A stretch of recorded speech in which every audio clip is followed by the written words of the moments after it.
takawirirana seMarsh West. Province yenyu yeMarsh West Gushungo takabatana zvikuru. Gushungo takabatana province yenyu yeMarsh West. Muchiona kubudirira kudai.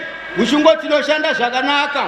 Tinoshanda zvakanaka kubva nevakuru vedu, mapolitburo members, central committee members, vakuru vedu,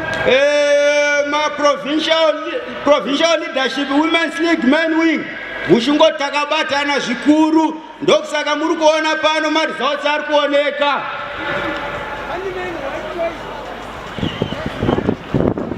Gushungo tinoda kukutendai isu mayuth eMarsh West.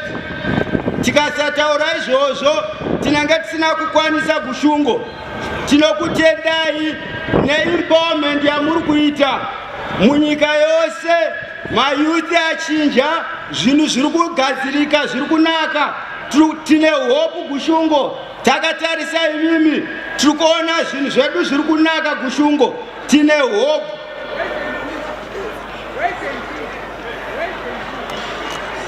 Gushungo, zuva ranhasi harisi zuva redu Gushungo, izuva renyu. Mauya kuno kuti muzotaura kwatiri, izuva rekuti titape unyanzvi wamunawo semayuth. Tinoshuvira kungwara, tinoda kuti mutipewo njere. Zuva ranhasi izuva renyu. Regai ndisapedze nguva yakawanda, ndinoda kuti mutaure kwatiri imi mweya. Gushungo ndatenda, ndina zvakawanda. Pamberi reZANU-PF nekubatana pasi neMDC. Chirega ndipedzise nekukupromisai kuti zvigaro zvemuno Marsh West neunity iri kuita prevail muno muprovince. Gushungo tinokuvimbisai kuti tichakuzorerai zvose, tichashanda nesimba Gushungo. Nekubatana uku zviri possible Gushungo. Pamberi reZANU-PF nekubatana pasi nemachinja ose. Ndatenda. Maita basa Comrade Rupia ndo chairman vedu. Sekutaura kwamaita Comrade Rupia, nhasi hatina mashoko akawanda. Nguva zhinji inofanira kuita yaGushungo. Pane ino nguva ndibvumidzei Gushungo ndidedze mutungamiri wedu wemayouth, member yepolitburo wamakatipa kuti atitungamirire, wamakatinongedzera mukati uyu ndiye wamuchatungamirwa naye tikatambira Comrade Kudzanayi Chipanga.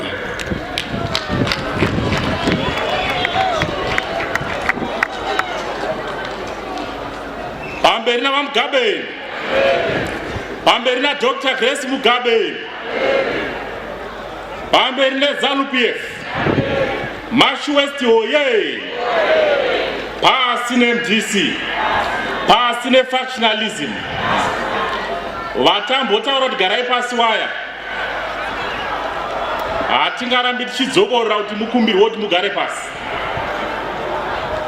Tinotenda youth commissar nemukana wamatipa utinge tichisangana nababa mudunhu redu reMashonaland West. Tinocherechedza Your Excellency Baba vaMugabe, tinocherechedza Your Excellency Amai vaMugabe, mavice presidents edu vairi, Baba vaMunangagwa, Baba vaMupoko, member dzedu dzepolitburo vakatungamirwa nababa vaChombo, provincial affairs minister wedu vachidarikire, provincial chairman wedu Baba vaChengeta, member dzose dzenational executive. Zvino province ino yaH5 Gushungo toda kukutendai nekudedicata time yenyu naamai muchiuya kuzosangana nemhuri yenyu Gushungo naamai mumaprovince. Taapakati taakuda kuenda zvino mbichana kwamvura icheka makumbo. Province ino ndeyechi5, tichapedzisira neprovince yeHarare province. Gushungo ndo ichanga iri last province inenge ichizvivharisa. Ndaona vamwe vacho Harare vari pano vari kuuya kuzokopa manotsi ekuti kuHarare zvichange zvichizofamba sei. Ndofunga muri kuona. Gushungo takati vana vanyore zvichemo zvavo pasi muchidimbu tigozvitaura pamuri musi wemunenge mauya muno mudunhu reMashonaland West. tichataura zvishoma zvacho pano. Zvizhinji zvacho takati chairman weyouth agadzire booklet ndozosvika kuofisi kwenyu Gushungo moziva kuti province yenyu yeMashonaland West zvii zvinotarisirwa kuti vana vange vachibatsirwa nazvo. Ndichangotaura zvishoma, Your Excellency. Chekutanga Gushungo chavakataura vakati tisati tambopa zvichemo kana zvatinotarisira, tinoda kuti mutizivisire Gushungo kuti ndivo candidate yedu mugore ra2018 general elections. Hatina umwe munhu watinorota, hatina umwe munhu watinofunga, tinofunga chete imi Gushungo. Vakataura zvakare panhau yeminda vakati hurumende dai yamhanya kuti downsize mafarms akakura asiri kushandiswa oitwawo ma-A1 plots tokwanisa kunge mayouth achiwanawo minda, tuminda twawo tudiki twoti vange vachirima nekugara maprovince muno. Vakataura zvakare nyaya Gushungo vakasimba vakati kuno kuMashonaland West tine zvinotiraramisa zvakafanana agriculture, kune chimwe zvakare chinoraramisa vana kuno chemining. Vana vachema Gushungo vari kudzingirira nemapurisa vachichera goridhe ravo mune nzvimbo dzakasiyana-siyana. Tinotenda ministry yavachidhakwa iri kumhanya kudzika pasi nefidelity kuona kuti yaita decentralized maoperations avo. Kurudziro yavangore tiri kuvapa ndeyekuti vana ngavachirejestwe vapiwe mitero yekuti vachere gold zviri pamutemo vasingadzingirirani nema-law enforcement agents.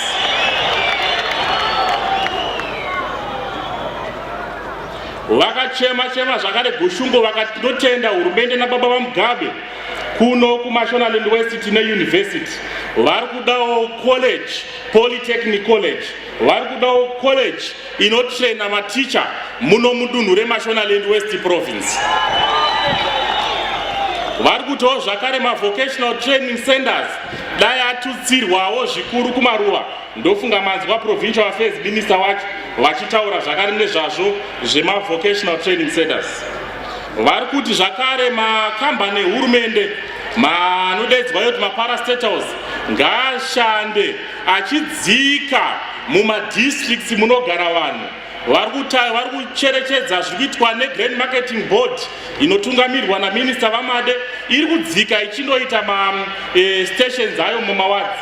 Vari kuti mamwe maparastatals kana zvichibvirawo zvakare ngaadzike kuvanhu, vanhu vakwanise kupiwa service yavo vari padhuze nayo. Kumaparastatals ikoko vari kuramba vachidzokorera vana Gushungo kuti kumabhodzi uko ngakuapointwawo vayouth anopindawo kumabhodzi ikoko vadzidzirewo kutungamirira nekumaneja vachiri vadiki zvizovarerukirewo vakura. Mayouth Gushungo vari kuti gore rino harisi rema-elections, naizvozvo vakazvibata mumamishomo. Vari kungotaura chete nyaya yemunhu one, Comrade R.G. Mugabe. Asi gore rinouya kana razosvika vakasukwerekomiza mari dzabhero kuti munhu wese ngaachiende kuwanhu. Mayouth ari kuti aiwa Gushungo todawo kukukwidza makanselas imomo nema-MPs imomo. Vari kutaura vakasimba kuti munhu anenge ari safe munhu one ndiye watasunga chisungo kuti munhu iye anoita inonzi pachirungu soft landing. Munhu anoita soft landing ndimi chete baba President R.G. Mugabe. Vamwe vese ma-MPs aya anenge asingashandi nevanhu zvakanaka, vanenge vasingateerere mai Mugabe kuti dzokerai kuvanhu, haye waipota neko tinosangana gore rinouya.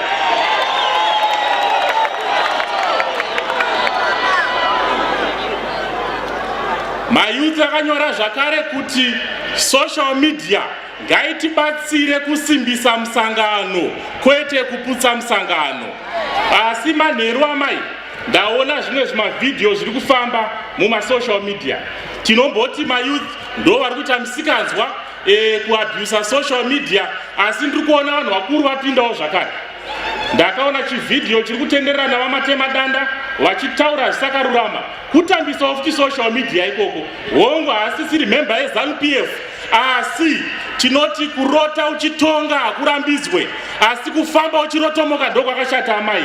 Ngavarotomokere vari mudzimba dzavo. mayouth vari kutaura amai kuti amai makatiunzira pfungwa yekuti hurumende ite command agriculture. Mayouth amai vari kutaura kuti makatiunzira pfungwa kuhurumende yekuti kuitwe command agriculture, asi vari kuchema kuti mayouth mazhinji haasi kubenefita pazvirongwa zvemaagricultural inputs.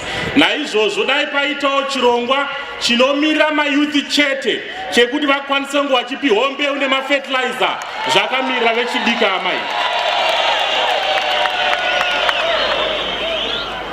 Ndo zvishoma zvatapiwa nemhuri yenyu Your Excellency yeMashonaland West Province.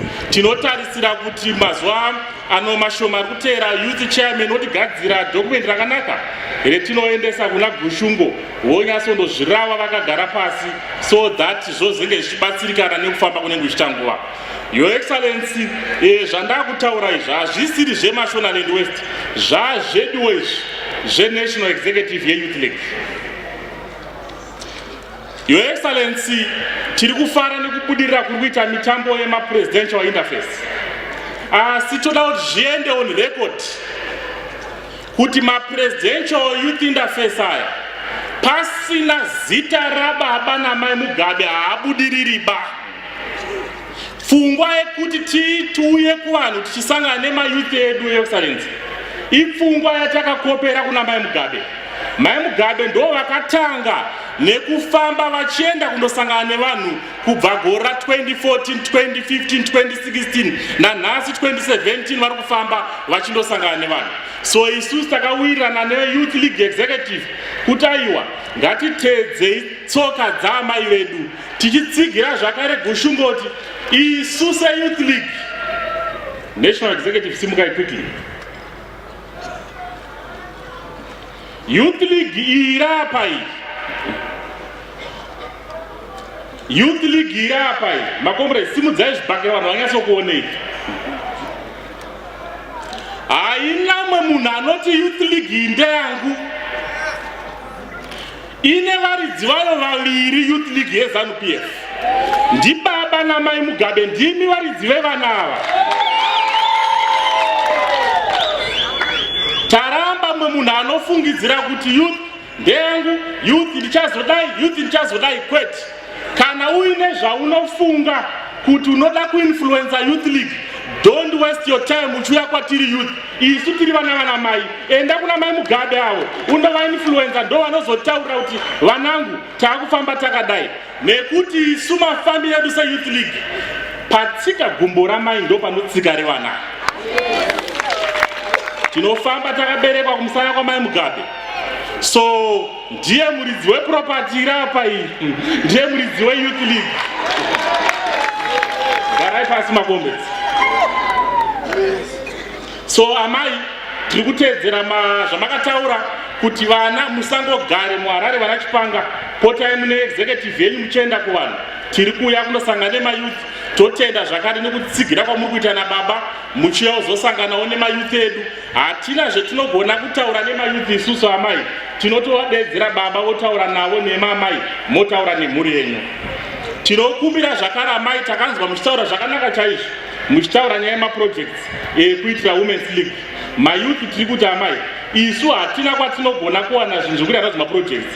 Isusu mukaka unotongowanika pamuri amai, ndo patinoyamwa ipapo. Panoyamwa Women's League ndo panoyamwawo vana venyu. So mukapedza kuyamwisa Women's League, moti Women's League chimboenda yuko moyamwisawo zvakare Youth League yenyu amai. Tichakudedzai paNational Executive yedu tiri kuteera, mouya amai, tichakukumbirai mosanganawo nevana, mombonawo nguva yekutandira nevana muchitirayira amai kuti upenyu hunenge huchifanira kufamba sei.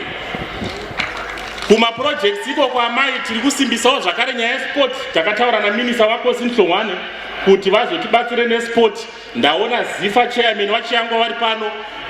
Todawo mabhora ekuti vana vange vachipiwa mabhora maprovince, vakwanise kunge vachiitawo matournaments emabhora province imwe neimwe, vange vachitamba mabhora vachibandana umo, tichitamba vana vachiwarairwa. Tozoonawo vana Benjani Mwariwaru nana Peter Ndlovu vemangwana.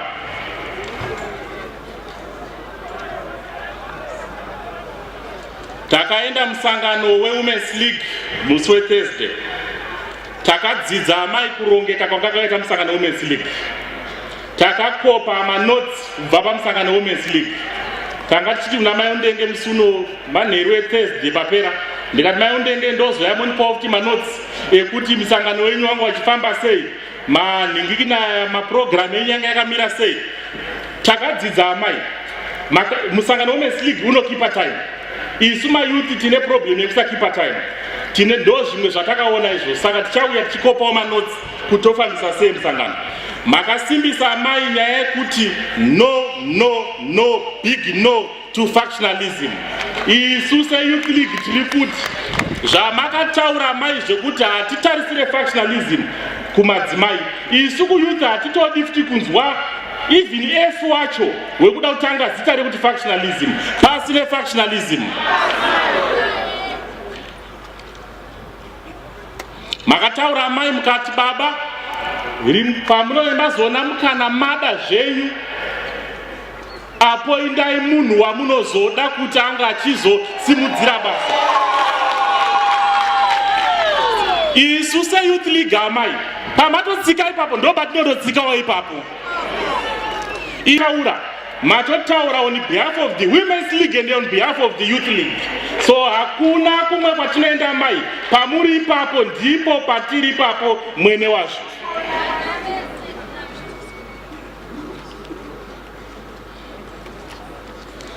Ndinotenda Gushungo, tinokufananidzai naVakwame Nkrumah vakatungamirira nyika yeGhana. Pavakabva Vakwame Nkrumah hatina kuzombona futi mwe president kunyika yeGhana akamira zvakasimba zvaitwa naVakwame Nkrumah. My worry is pamukazonzi vhimba zobva Gushungo, I don't think muZimbabwe tichaona umwe president anomecha even 10% of you Gushungo. We doubt very much Gushungo. Saka naizvozvo tiri kuramba tichisimbisa chichemo chatakapa kuva ministers vehurumende kuti ndapota wedwe takambotaura kumatopos kuti musazouye zvenyuba ku next 21st February birthday celebrations yatiri kuitira kunyanga kana musati maita rename Harare International Airport kuidedza kuti RG Mugabe International Airport. Don't come ku 21st panenge pasina macheya enyu pahigh table apa. Maminista futi anechekuita nemapublic holidays takataura kuti tipewo Youth Day ratinocherechedza zuva rakaberekwa President vaMugabe. One day zvaro pakalendari yenyu regore rese. Hamusati maita sekudaro tiri kukurudzirai, asi mukazokanganwa kuita kutipa public holiday ndapota kanganwai futi kuya ku 21st panenge pasina kuti chenyu pahigh table ipapa mashefu angu. Don't worry, don't come ku 21st nekuti tamira taneta baba, tamira taneta amai panyaya yekutipiwe public holiday. Amai vakataura nyaya yemuBhaibheri yana munhu anga ari kuzvigadza umambo baba vachipo. Ina mai ndakambopfurawo nepachechi. Pane nyaya ndakanzwa paimwe chechi yepostori kumusha kwaSapio. Zvinonzi neumwe muparidzi akaparidza pachechi, hanzi Jesu waifarira chaizvo kufamba nedhongi. Jesu zvawaifarira kufamba nedhongi, vaiti kwavanenge vadedzwa nzendo refu vaenda nedhongi. Vachienda nedhongi kudaro Jesu vakazodedzwa rimwe gore umwe musi pamuchato. Zvikanzi aiwa pane munhu ari kuchata apo watinobata naye dai zvaibvira mapfura nepo. Jesu vakagashira chichemo ichi, chikumbiro ichocho chekuti vapfure nepamuchato. Jesu sevanhu semukuru aifamba nedhongi vakatasva dhongi vakaenda kumuchato. Vasvika pamuchato vanhu vakaziva kuti Jesu akuya. Sezvinoitwa nahambandishe zviya zvoti baba vakuya bharidzisa karwiyo kwejongwe rinorira rimwe chete. Vanhu vaziva kuti Jesu vakuya. Zvakanzi madzimai Women's League vana mai undenge nana mai matutu waridzai maZambia. Jesu vakuya. maZambia akatanga kuwaridzwa. Jesu anga akatasva dhongi.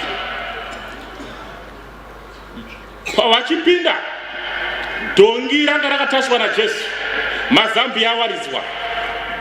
dhongi rakatanga kutsika pamazambia rakatasva Jesu. Haleluya.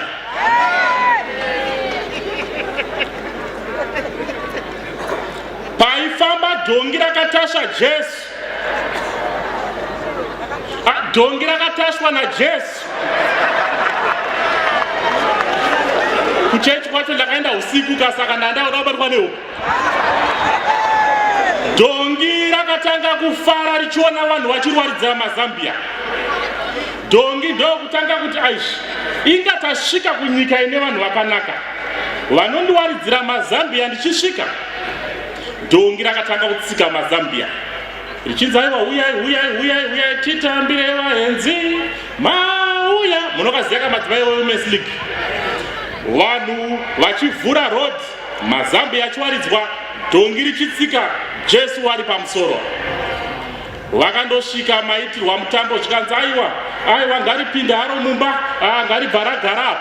Dhongi rikatopindawo mukati rikandopakawo zvakare kuma VIP, not VIP, VVIP. Dhongi rabva ramira nechapo. Dhongi ramira nechapo, Jesu ndokubva vadzika, ndo panoitwa zvinoitwa. Asi vanhu kane kuziva kuti pane dhongi rauya naJesu, rakaonekwa amai nguva yasvika yechikafu, dhongi rakundopiwawo mvura mudhishi. Dhongi rakanwa mvura, muswe uchitamba richifara chaizvo kuti ndasvika nyika ine vanhu vakanaka, nyika ine vanhu vatsvene. Right, mutambo wapera, Jesu vakatasva zvakare dhongi, vakatanga kubuda nedhongi. Madzimai haana kuregera kuwaridza mazambia, vachiwaridza vachibhabhaisa kuti aiwa tinotenda totenda. Dhongi manje raiti richiona vanhu vachidai, dhongi bva rafunga kuti nairo ndo riri pasai zvakare riri kubhabhaiswa. Dhongi rakavanhu, Jesu akabuda nedhongi, vakaperekedzwa vakaenda. Zvakandosvika kwavakandosvika ikoko, zvakazoitika ikoko, amen. Asi ndodzoka pane nyaya yangu manje. Dhongi parakarara rakumba rara mudanga, rakatanga kuti ini kunoku ndaiswa mudanga, asi kwakamboenda kuya ndasvikondogadzwa pakanaka, ndikapuwa mvura mudhishi, ndikapuwa chikafu changa chidyiwa pamuchato. Vanhu vari kunoku vanenge vari mayazi. Uko ndanga ndichibatwa zvakanaka uko. Mangwana makusena kuchimoedza, dhongi rakati tande kwakudzokera zvakare rega manje kumuchato kwarakapera pemberwa nezuro. Haleluya. Dhongi radzokera uko, vanhu vanenge vasati vanyatsopera kakuparara pamuchato, pari kusukwa mandiro, pari kuitwa zvizvi zvekuonekana nevanhu. Vanhu voona dhongi rauya. Chakakanganwa dhongi ndechekuti nhasi radzoka rega, harisina kudzoka naJesu. Vanhu vachiona dhongi zvikanzi ko ndepiko iyi? Idhongi ridziko iri? Idhongi revechivanhu here iri? Dhongi riri kungoya chete kuzopinda pane vanhu. Vanobata miti amai ndokubata miti, vanobata mapfumo ndokubata mapfumo. Teki nedhongi. Dhongi rakarohwa, dhongi rakada sei? Rakarohwa nevanhu zvikanzi bva panapa, dhongi rinopenga here iri? Dhongi rakashamiswa kuti aisha, ko vanhu vaindiwaridzira mazambia nezuro, nhasi vakundidzingira, nhasi vakundirova. Chakakanganwa dhongi ndechekuti radzoka rega risisina kutakura Jesu. Runyararo kwamuri. Nhasi Sabata kaizwa rechechi. Chakakanganwa dhongi ndechekuti radzoka rega risisina kutakura Jesu pamusoro. Ndoenda kwamuri vanhu veZANU-PF, ma-ministers, ma-politburo, ma-vice presidents, ma-members e-national executive, youth, women, tese tiri madhongi. Jesu ndibaba vaMugabe ava.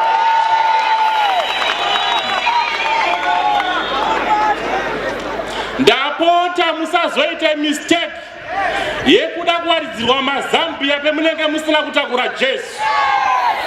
Ndapota musazoite mistake yekufunga kuti mune mastaira vamwe ekunge muchizvigonera mbega kana musina baba vaMugabe ava. unotanga watoya pana vamugabe wekuanointment ochizoenda kuvanhu, unotanga waremekedza vamugabe, wabereka vamugabe ndokuti ugare pano pavip, unotanga wabereka vamugabe ndokuti upinde muvip umo, unotanga wabereka vamugabe ndokuti upinde mupolitibiro, ndokuti upinde mucabinet, ndokuti upinde muconference yeZANU-PF. Usina vamugabe hapana anokucheuka, unoitwa sedhongi. So amai Mugabe, nyaya yangu peri kwenda ndepekuti zvamakataura amai ndikoko ndokumberi ikoko. Baba zvavanenge vati apa ndipapo, anenge aine nharo ngaazvionere, ngaadzokere ega sedhongi tondosangana kumapena. Ndatenda muzuva rangati. For these and other stories, visit our website www.263chat.com. Follow us on Twitter @263chat and like our Facebook page 263chat.